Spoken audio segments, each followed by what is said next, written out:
Focus, welcome to my channel Review Rowdy. I am your host Santosh Kushal Narsaria. दोस्तों, आज मैं review कर रहा हूँ कृति सेनन, करीना कपूर और तब्बू स्टारर मूवी क्रू का, जिसमें इन तीनों के अलावा कपिल शर्मा और दिलजीत दोसांझ ने भी कैमियो अपीयरेंसेस दी है। फिल्म का ट्रेलर देखकर हमें समझ में आ जाता है कि यह फिल्म आज से एक दशक पहले हुए किंगफिशर एयरलाइन के डिबैकल से रिलेटेड है। किंगफिशर एयरलाइंस जब बैंकरप्सी के कगार पर थी तो लास्ट 5-6 महीना 8 महीना तक उन्होंने अपने स्टाफ को, क्रू मेंबर्स को पगार नहीं दी, पीएफ वगैरह की तो दूर की बात है। और इस बीच में उनका स्टाफ किस तरह से स्ट्रगल करता है, क्या क्या चीज़ें करता है, ये मूवी उस पर बेस्ड लगती है ट्रेलर देख के। लेकिन ट्रेलर कैन बी डिसेप्टिव। आप मूवी देखने जाएंगे तो आपको ना सिर्फ किंगफिशर एयरलाइन का मालिक नकली विजय वालिया दिखाई देगा, बल्कि आपको अपना पैसा उसके पास से आते हुए भी दिखाई देगा। ये मूवी इतनी बड़ी झंडू मूवी है, इतनी ज्यादा इमेच्योर है कि मैं क्या ही बताऊं। इस फिल्म के मेकर्स ने ऑडियंस को सिर्फ बेवकूफ नहीं, महाबेवकूफ समझ रखा है। ये फिल्म जिसको पसंद आएगी, आप देखना, ये वही लोग होंगे जो घंटों बैठ के बिग बॉस देखते होंगे। क्या चलता है पिक्चर में, क्यों चलता है, क्यों देख रहा हूं मैं, ये सब सोच में पड़ गया मैं फिल्म देखते हुए। थोड़ा तो दिमाग लगा लेते मेकर, थोड़ा तो है कि नहीं। मतलब ये तीनों एयर होस्टेस किंगफिशर एयरलाइन से सामान चुरा के बाहर बेचती है, ठीक है। फिर वो विजय माल्या के होटल में जाके रहती है, क्योंकि उससे पैसा लेना होता है, बदला लेना होता है। वो होटल में रहती है, बाद में वही होटल में उनको जॉब भी मिल जाता है। वो विजय माल्या के केबिन और उसके रूम का एक्सेस भी ले लेती है। बाद में वो विजय माल्या की प्राइवेट एयरलाइन में, प्राइवेट जेट में एयर होस्टेस और पायलट बन के भी आ जाती है। पूरा मजाक चल रहा है भाई, पूरा मजाक चल रहा है। ऑडियंस को खतरनाक बेवकूफ समझा इन लोगों ने, एकदम केक वॉक। मतलब मेकर्स का एक ही एजेंडा था, किसी भी तरह ये साले माल्या से पैसा वापस लेके आने का है अपने को। रियल लाइफ में तो कर नहीं सकते, फिल्म में तो कर लें। उसके लिए जितनी चाहे फ्रीडम ले लो, जितना चाहे सिनेमैटिक लिबर्टी ले लो, जितना चाहे नैरेटिव को कन्वीनियंट बना लो। एक जगह पे तीनों अटक जाते हैं सोच में कि यार हम विजय माल्या के होटल में तो पहुंच गए जहाँ पे वो फॉरेन में रह रहा है, लेकिन हम उसके कमरे तक जाएंगे और पैसा लेने की कोशिश करेंगे तो इतने सारे जो सीसीटीवी कैमरा लगे हैं उसमें हम दिखाई दे जाएंगे। तो फिर हमारे मेकर ने दिमाग लगाया है। फिर वो क्या करते हैं कि कृति सेनन का एक भाई है जो फिल्म में बताते हैं, वो भाई क्या करते हैं पूरी जिंदगी में वो कभी नहीं बताया फिल्म में, लेकिन इस सीक्वेंस में ये हमको बताया जाता है कि उसका भाई बहुत बड़ा हैकर है जो इंडिया में बैठ के विजय माल्या का दुबई बेस्ड होटल में सीसीटीवी हैक कर लेता है।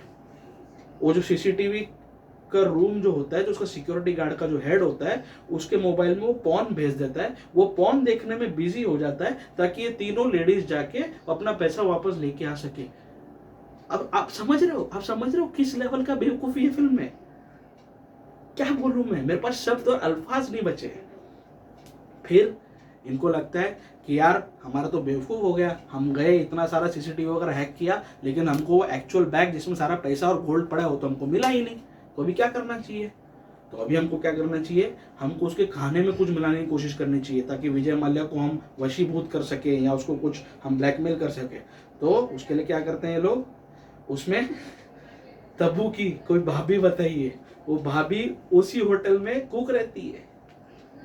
मतलब कुछ भी, मतलब वो कुक रहती है। वो कुक क्योंकि रहती है तो वो तीनों को वहां पे जॉब दिलवा देती है। मतलब वहां पे वैकेंसी है नहीं है कोई मतलब नहीं है। विजय माल्या इतना करोड़ों का गबन करके इंडिया से भागा है, उस होटल में अपनी बेटी की शादी कर रहा है और वहां पे घुसना इतना आसान है। वहां पे स्टाफ में वैकेंसी भी निकल जाती है, तीनों रिक्रूट भी हो जाते हैं। There is no background check, there is nothing at all.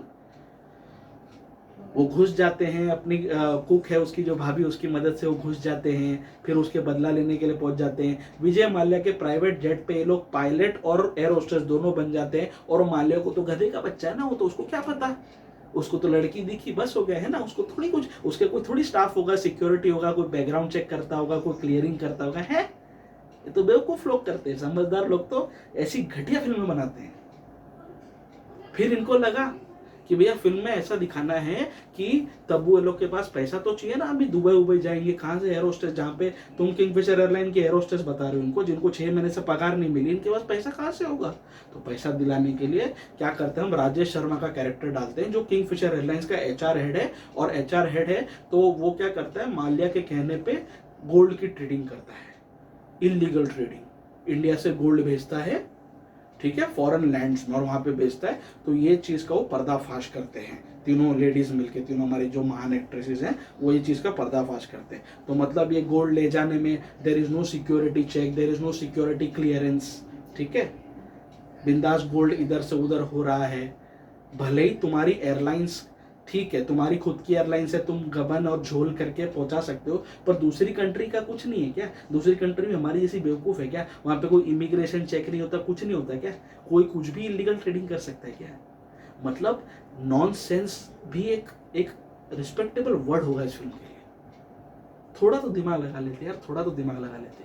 फिर इन लोगों ने सोचा कि भैया इतना सारा हम गड़बड़ दिखा रहे हैं कि गोल्ड की इलीगल ट्रेडिंग हो रही है, ये लोग इलीगली यहाँ से वहाँ जा रहे हैं, ये कर रहे हैं, वो कर रहे हैं, तो अब इसमें हो सकता है कस्टम डिपार्टमेंट गोल्ड पकड़ ले, वो लोग चेकिंग कर ले और इनको रोक दे। तो हम अगर इन लोग को पहले ही रोक दे और हमने जरा सा दिमाग फिल्म में यूज कर लिया, तो आगे की फिल्म में जो हम बेवकूफ़ी दिखाने वाले वो कैसे दिखाएंगे। तो एक काम करते हैं, कस्टम ऑफिसर का जो हेड होता है, जो एक्चुअल कस्टम ऑफिसर होता है उस एयरपोर्ट का, उसको दिलजीत दोसांझ का कैरेक्टर ले लेते हैं उसमें, जो कृति सेनन का कॉलेज का क्रश निकले। ये लोग कृति सेनन और दिलजीत दोसांझ अपने गुटरगो में लगे रहे, अपने लव बर्ड्स बनते रहे, और ये सारा काम करीना और तब्बू मिलके इलीगली यहां से वहां करते रहे। मतलब कुछ भी चलता है फिल्म में, कुछ भी। जिन लोगों को, जिस प्रजाति को बिग बॉस देखना पसंद है, उनको इस फिल्म में बहुत मजा आएगा। इसके चीप जोक्स और सड़े गले जोक्स पर उनको बहुत हंसी आएगी। मुझे तो नहीं आई भाई, मैं तो बस फिल्म देखे जा रहा था। कुछ तो एक्साइटमेंट आता, कुछ तो अच्छा दिखाते, कुछ तो कहानी में एंगेजमेंट पैदा करते, बट कुछ भी नहीं है। मैं ज़्यादा गाली दे नहीं पा रहा हूँ, मेरे को शब्द नहीं मिल रहे इस फिल्म को स्लॉटर करने के लिए, इसलिए मैं इस फिल्म का टॉर्चर और इस फिल्म का रिव्यू यहीं ख़त्म करना चाहूँगा। My Rowdy rating for Crew will be 1 out of 5। ये फिल्म कम्प्लीटली मिसेबल है, OTT पे भी देखना मत, खुद के बाल नोच लोगे। जो रही सही कसर थी वो लास्ट में एंड क्रेडिट्स में बादशाह का गाना डाल के और दिलजीत दोसांझ से गाना गवा के ये लोगों ने पूरी कर ली। मेकर को ये फिल्म मेकर ने अपने लिए ही, ये director producer by the way इस फिल्म के अनिल कपूर है, एकता कपूर है, सटिया गए हैं लोग, लिटरली सटिया गए हैं। ये लोग की इच्छा थी कि भाई विजय माल्या से शायद हो सकता है किंगफिशर एयरलाइन यूबी ग्रुप में लोगों ने पैसा लगाया हो, तो वो जो कुंठा थी कि इससे पैसा आ जाए, भले ही सिनेमैटिक लेवल में आ जाए, तो वही चीज़ इन्होंने पूरी की है। ऑडियंस के लिए तो फिल्म बनी नहीं है, खुद के एंटरटेनमेंट, खुद के सेटिस्फैक्शन इन लोगों ने बनाई है। जिन लोगों को ऐसे सड़े गले जोक्स पे हंसी आती है उनके लिए ही ये फिल्म है। It's a complete miss from my side. अपना दिमाग खराब मत करो ये फिल्म देख के। आपको चाहिए कुछ अच्छा ही काम करना है तो मेरे चैनल को सब्सक्राइब कर लो, मुझे मेरे सारे सोशल मीडिया हैंडल्स पे फॉलो कर लो, फेसबुक, इंस्टाग्राम, ट्विटर सब जगह, और मेरे प्रोफाइल्स रिव्यू राउडी के नाम से ही है। The digital partner of this channel is firework digital and the को ब्रांडिंग पार्टनर इज मेस्मराइजर स्टूडियोज।